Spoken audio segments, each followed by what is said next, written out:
Hey guys, and welcome back to my channel. Hope you guys are doing good. I'm doing really great. Today is the weekend and I decided to film a little video for you guys because a couple of days ago I asked you on Instagram. If you're not following me there, you should, because I'm asking for your advice on what to film a lot.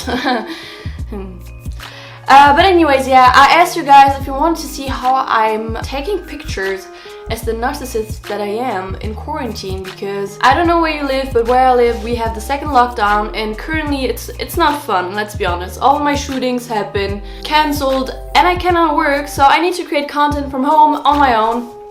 So this is what we're going to do today. I am going to show you how to recreate a photo shoot in a studio but at home basically, and on a budget, because we're trying to be balling on a budget because we're students. But yeah, basically we are going to do that. So this is going to be a photo shoot at home that you can do at home, logically. Without further ado, let's get into the video and I'll stop talking.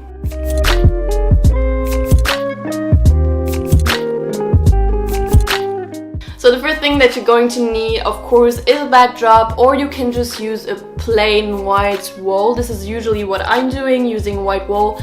But a couple of weeks ago I invested in some textile to use as a backdrop. You can also use your bed sheets. It gives you some texture and it's really cool. It looks really good on some pictures. We're going to do that. If you have a clothing rack, you can put your sheets on that. It works fine. I'm going to pin it to the wall probably. I haven't tried it out, so I don't know if it works. And if it doesn't work, I'm going to put it in my door, like in the door frame, and close my door so it's actually probably fitted. And we're going to do that now and then set up everything. Let's go. So I got my camera right here. I'm just going to turn it to the side so I can actually see myself. And I'm going to connect it to my phone and then just basically click on my phone to self-timer. I'm just going to go to settings and connect it. You can actually look probably online if you have a camera what you'll be using as an app to connect it to your phone. Or you can actually buy a self-timer online. I'll try to find one and put it in the description. And I won't forget this time to save the description, because last time I actually put creams in it for my tattoo care and I forgot to save it, so yeah, that's fun. Yeah, we're going to do that. If you don't have a camera, you can of course take those with your phone.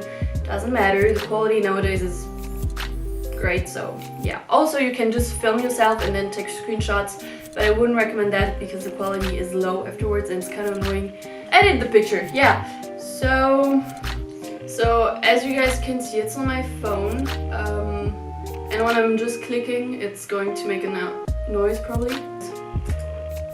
Exactly. So I'm going to sit on my stool over there, take the pictures with the little flower, and then we'll see how the results come out. And I hope it's going to be great because I need some pictures.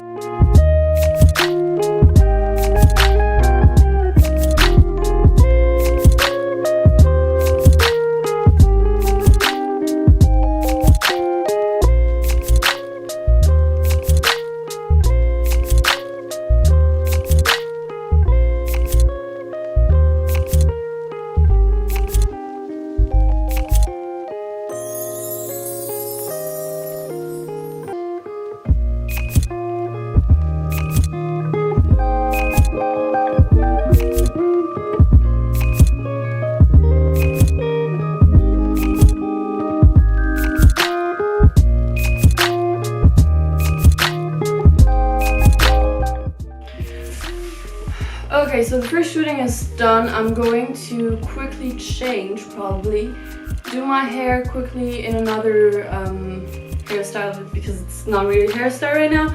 And then I'm going to take the portraits. There's my camera, and let's just do this because yeah, there's a lot to do, a lot.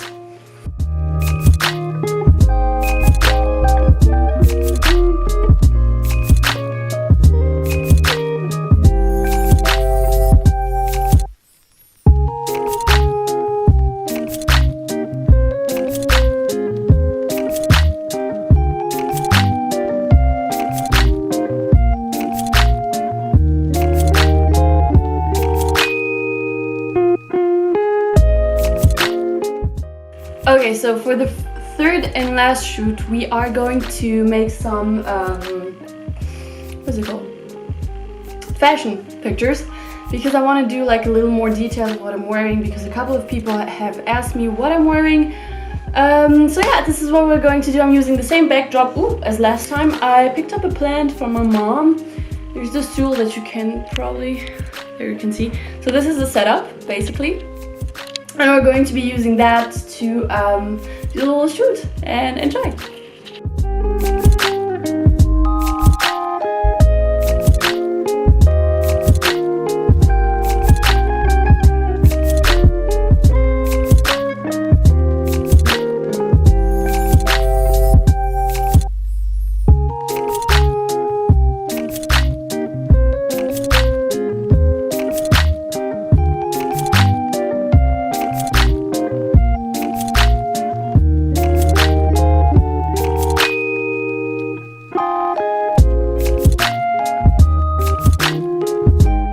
Okay, so now that we have all of the pictures, I'm going to talk a little bit about the editing, because I think this is the part where most people don't really know what to use or actually how to use it. So I'm going to tell you the process that I'm using personally for a couple of different pictures, because as you saw, you probably already saw the results. I'm editing differently for each type of picture, logically. But let's get through a couple of those. I'm not going to do all of them, maybe like one per set, and go through all the process and explain to you. So usually what I'm using for all of my pictures is Photoshop and Lightroom. I have Adobe Creative, so if you have that, use it. If you don't have it, it's not a problem. You can download Lightroom on your phone.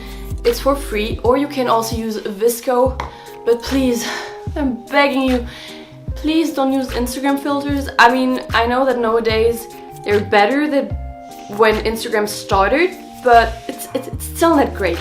Also, if you're getting pictures from a photographer, please don't put filters on it.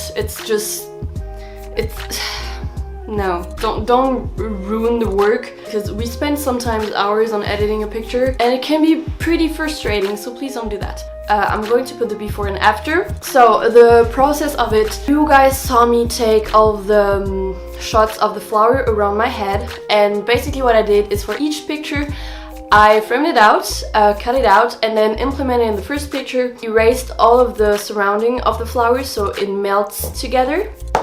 And afterwards I went into Lightroom to edit the picture. As you guys can see, my eyes are pretty edited. It's not something that I'm trying to hide, but I feel like it's something that makes the colors pop and the picture, like it adds something to the picture, so I'm using it. I went through Photoshop and then Lightroom, and sometimes I will be using a preset that I have on my phone on Lightroom, so I can organize my feed. And right now I'm going to red and green for the colors, because it's obviously going to be Christmas and these are Christmas colors. Second set, as you guys can see, this is actually two pictures in one.